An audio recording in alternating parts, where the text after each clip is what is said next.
Hello दोस्तों, स्वागत है आप सभी का हमारे यूट्यूब चैनल पुष्पम एजुकेशन में। दोस्तों, पिछली कक्षा में हम लोग कुंडलिया छंद पढ़ रहे थे, जो कि विषम मात्रिक छंद का एक भाग है। और उस विषम मात्रिक छंद का अगला भाग जो है वो है छप्पय। ये दोनों चीज़ें अत्यंत महत्वपूर्ण हैं और आपको विशेष रूप से इन सबको जाननी चाहिए। खास करके तो आपको मात्राओं की गणना करना भी जानना चाहिए। मैं पिछले कई दिनों से इस बारे में चर्चा कर रहा हूँ कि मात्राओं की गणना हम लोग कैसे करते हैं, और मुझे आशा है कि जितने लोगों ने भी वीडियो को देखा होगा और उसको एक बार अभ्यास किया होगा, निश्चित रूप से उन्हें मात्राओं की गणना करनी आ गई होगी। एक बार आप सभी लोग हमारे चैनल को सब्सक्राइब करेंगे, वीडियो को लाइक करेंगे और बेल आइकन ज़रूर प्रेस कर देंगे, ताकि जो भी अपडेटेड वीडियो हों वो आपके द्वारा आप तक पहुंच जाए। और हम निरंतर आपको अच्छी से अच्छी जानकारी देने का प्रयास कर रहे हैं। और आप कमेंट के माध्यम से हमें ज़रूर बताइए कि आपको हमारी कक्षाएं कैसी लग रही हैं, कि हमारे द्वारा आपको अच्छी से अच्छी जानकारी दी जाएगी। आप निरंतर हमारे साथ जुड़े रहिए। और आज की कक्षा में हम लोग देखेंगे छप्पय छंद के बारे में। पिछली कक्षा में हम लोग कुंडलिया छंद के बारे में देखे थे, जिसमें 6 पंक्तियां होती हैं और दोहा और आदि का दोहा और बाद का रोला भी इसमें ऐड होता है। ये तो था कुंडलिया छंद के बारे में। अब हम देखेंगे छप्पय छंद के बारे में। छप्पय छंद की क्या लक्षण हैं, क्या विशेषताएं हैं, इसके उदाहरण क्या हैं और इसको हम पहचानने का तरीका क्या है, देखेंगे हम। छप्पय छंद क्या होता है? यह 6 पंक्तियों का छंद होता है।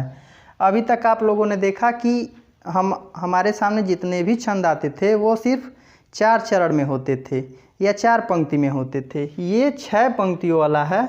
कल हम लोगों ने कुंडलिया छंद को भी देखा, उसमें भी 6 पंक्तियाँ थीं और छप्पय छंद में भी 6 पंक्तियाँ हैं। तो आप इस चीज़ को भी याद रखेंगे, क्योंकि परीक्षाओं में यदि पूछता है कि छप्पय छंद में कितनी पंक्तियाँ होती हैं, तो आप जानेंगे कि 6 पंक्तियों का छंद होता है। तो आप उस प्रश्न को सही कर लेंगे। फिर आगे कह रहा है जिसमें 4 चरण रोला के और 2 चरण उल्लाला छंद के होते हैं।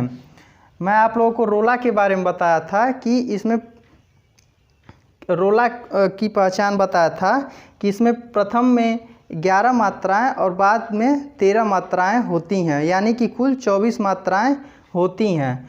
तो मैं रोला के बारे में भी आपको बताया था और कह रहा है कि इसमें 4 चरण रोला के और 2 चरण उल्लाला के होते हैं।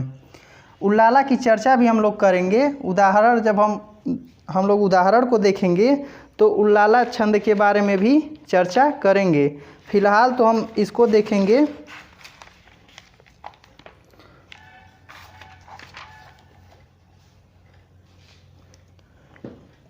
और फिर आगे कह रहा है प्रथम 4 चरण में 24 मात्राएं और अंतिम 2 चरण में 28 मात्राएं हैं, जिसकी रज में ये तो उदाहरण है। कह रहा है कि प्रथम जो 4 चरण हैं उसमें कुल 28 मात्राएं हैं और जो बाद के 2 चरण हैं इसमें कुल प्रथम के जो 4 चरण हैं उसमें 24 मात्राएं होती हैं और बाद के जो 2 चरण हैं इसमें कुल 28 मात्राएं होती हैं। यह 2 चरण जो है यह उल्लाला छंद का है। 15 और 13 मात्राओं की यत के साथ इसमें कुल 28 मात्राएं होती हैं उल्लाला छंद में। और रोला में क्या होता है? रोला के बारे में मैं बताया था आपको कि इसमें 11 और 13 मात्राओं के साथ कुल 24 मात्राएं होती हैं। 11 और 13 की यत के साथ कुल 24 मात्राएं होती हैं। यह 6 पंक्तियों का छंद होता है, जिसमें 4 चरण रोला के और 2 चरण उल्लाला छंद के होते हैं। उल्लाला छंद क्या होता है? 15 एवं 13 मात्राओं की यत के साथ इसमें कुल 28 मात्राएं होती हैं और इसके विषम चरण में 15-15 मात्राएं और सम चरण में 13-13 मात्राएं होती हैं। उल्लाला छंद में विषम चरण में 15-15 मात्राएं और सम चरण में 13-13 मात्राएं होती हैं। इस चीज़ को भी आप ध्यान में रखेंगे।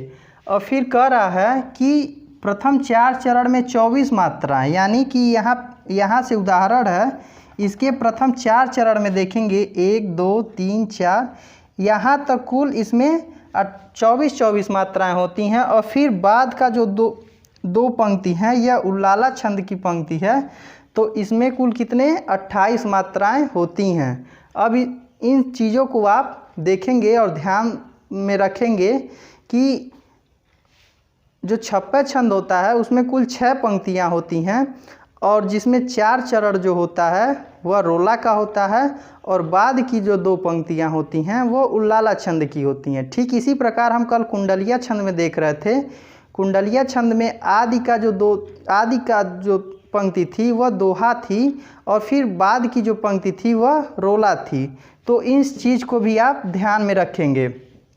अब उदाहरण में है कि जिसकी रज में लोट लोट कर बड़े हुए हैं, घुटनों के बल सरक सरक खड़े हुए हैं, परमहंस सब बाल्यकाल से सब सुख पाए, जिसके कारण धूल भरे हीरे कहलाए, हम खेले कूदे हर्ष युत, जिनकी प्यारी गोद में, हे मातृभूमि तुझको निरख, मगन न क्यों हो मोद में। यहाँ थोड़ा जगह का अभाव है, इसलिए मैं इस पंक्तियों को एक साथ लिख दिया हूँ। आपको सीखना ये है कि हम मात्राओं की गणना कैसे करते हैं। यदि एक बार आप मात्राओं की गणना करना सीख गए तो मेरा दावा है कि आपको उसके नियम को यदि समझ गए तो आप निश्चित रूप से वो मात्राओं की गणना कर लेंगे। अब इसमें हम मात्राओं की गणना करेंगे और देखेंगे कि कह रहा है इसके प्रथम 4 चरण में 24 मात्राएं होती हैं। तो मैं प्रतिदिन आपको बता रहा हूँ कि जहाँ पे ह्रस्व मात्राएं रहेंगी उसको हम लघु के अंतर्गत लिखेंगे, और जहाँ दीर्घ मात्राएं रहेंगी उसको हम गुरु के अंतर्गत लिखेंगे। तो यहाँ पे ह्रस्व मात्राएं हैं तो लघु के अंतर्गत 1 मात्रा, और जिस पे कोई मात्रा नहीं रहती है उसे हम लघु के अंतर्गत ही लिखते हैं। और यहाँ दीर्घ मात्रा, इस पे 2 मात्राओं की गणना हम करेंगे। फिर एक एक चीज़ आपको बताई हुई है, आप बस ध्यान देने की ज़रूरत है। आप ध्यान देंगे तो निश्चित रूप से यह चीज़ें आपको समझ में आएंगी। पहले तो क्या है कि ह्रस्व और दीर्घ का निर्धारण क्रम के अंतर्गत जो नियम हैं उन नियम को आप याद करिए।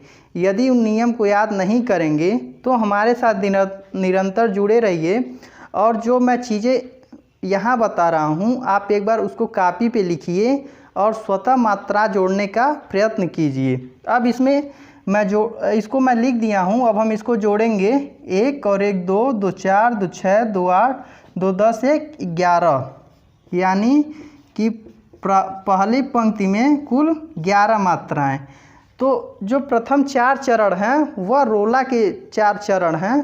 तो मैं बताया हूँ कि 11 और 13 मात्राओं यति के साथ कुल 24 मात्राएं होती हैं। अब बाद वाली पंक्ति में देखेंगे 2 1 3, 2 5, 6, 2 8, 9, 2 11, 2 13, यानी यहाँ पे भी कुल 13 मात्राएं पूरी की पूरी हो रही हैं।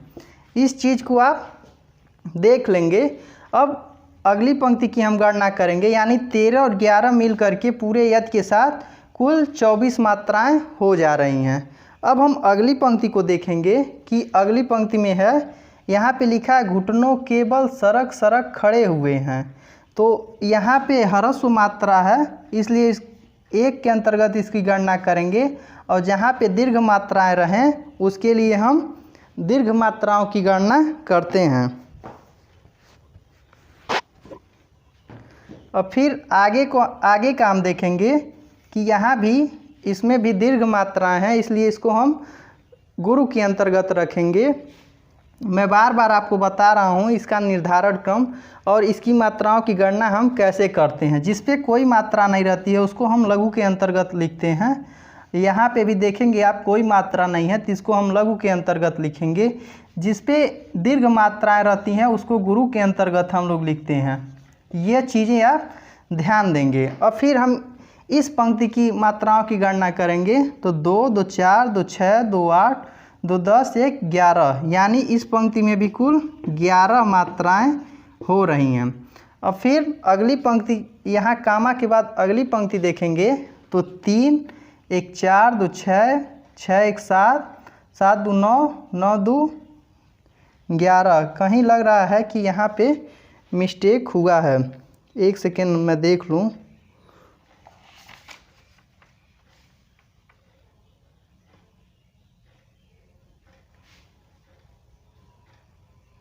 यहाँ पे एक चीज़ छूट गई है, यहाँ पे कर था, सड़क कर खड़े हुए हैं, तो इन दोनों की भी कर क और र की भी 2 मात्राएं हम जोड़ लेंगे। अब हम देखेंगे कि 2, 2 4, 2 6, 2 8, 1 9, 2 11, 2 13, यहाँ पे कुल 13 मात्राएं हो जा रही हैं। आप जब भी उदाहरण लिखें तो उसे ध्यान से लिखें, कहीं कोई शब्द छूटने न पाए। यदि कहीं कोई शब्द छूट जाता है तो निश्चित रूप से यह आपकी मात्रा की गणना गलत हो जाएगी, आप सही मात्राओं की गणना नहीं कर पाएंगे। फिर अगली पंक्ति को हम देखेंगे कि यहाँ पे लिखा है परमहंस, यानी इस पे ह पे जब अंक की मात्रा रहती है, चाहे कोई वर्ड पे अंक की मात्रा रहती है, तो वहाँ पे हम 2 मात्राओं की गणना करते हैं। वहीं जब किसी वर्ड पे चंद्र बिंदु रहता है तो उसमें हम 1 मात्राओं की गणना करते हैं। अब फिर इसको भी हम ह्रस्व के अंतर्गत रखेंगे। फिर यहाँ पे जब पूर्ण अक्षर के बाद अर्ध अक्षर आ जाए तो उसके लिए भी हम 1 मात्रा की गणना करते हैं, लेकिन यहाँ पे आ की मात्रा है, इसलिए यहाँ पे 2 मात्राओं की गणना मैं किया हूँ।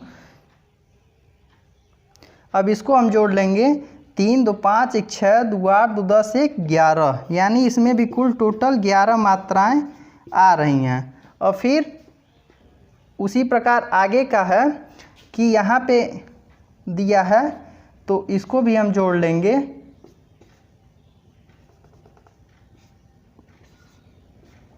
अब इसको जोड़ेंगे, 2 1 3, 2 5, 2 7, 2 9, 2 11 और यहाँ भी 2 13, इसमें 13 मात्राएं हो गई। अब आगे अगली पंक्ति की ठीक इसी प्रकार आप मात्राओं की गणना करेंगे। अगली जो 3 पंक्ति है इसकी गणना आप स्वतः एक बार करेंगे। यदि आपको समझ में न आए तो आप कमेंट के माध्यम से मैं बताने का प्रयत्न करेंगे। यदि आप नहीं कर पाएंगे तो इसे हम अगली कक्षा में क्या करेंगे कि इसको पूरा करा देंगे, और ये जो मात्राएं हैं इसको भी हम आपको अच्छे से समझा देंगे और बता देंगे, ताकि आपकी जो चीज़ें हैं वो समझ में आ जाए और कहीं कोई गलती ना हो, कहीं कोई मिस्टेक ना हो। आज की कक्षा हम यहीं तक देखेंगे। यह जो हम लोग अभी तक मात्रिक छंद के अंतर्गत सारा देख रहे थे, जो छंद मुख्यतः मात्रा और वर्ण के आधार पे 2 होते हैं, एक मात्रिक छंद और एक वर्णिक छंद। तो अभी तक तो हम लोग मात्रिक छंद के अंतर्गत जो उसके 3 भाग आते हैं, सममात्रिक छंद, अर्ध सममात्रिक छंद और विषम मात्रिक छंद, तो इसके अंतर्गत भी जितने इसके भाग हैं ये सारी चीज़ें मैंने आप लोगों को बता दी है। अब अगली कक्षा में हम लोग इसकी गणना करेंगे। चूँकि गर्मी बहुत तेज़ है, आप देख सकते हैं कि कितनी ज़्यादा गर्मी है, आप स्वतः महसूस भी कर रहे होंगे।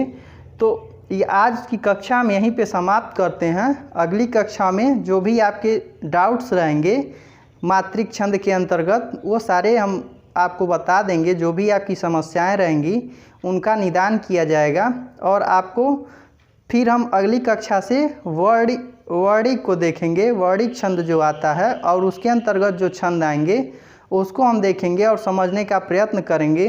तब तक ये वीडियो आप अपने मित्रों को भी शेयर कर देंगे, और जैसा कि आप वीडियो को देखेंगे तो एक बार लाइक्स करेंगे, कमेंट करेंगे और शेयर ज़रूर करेंगे।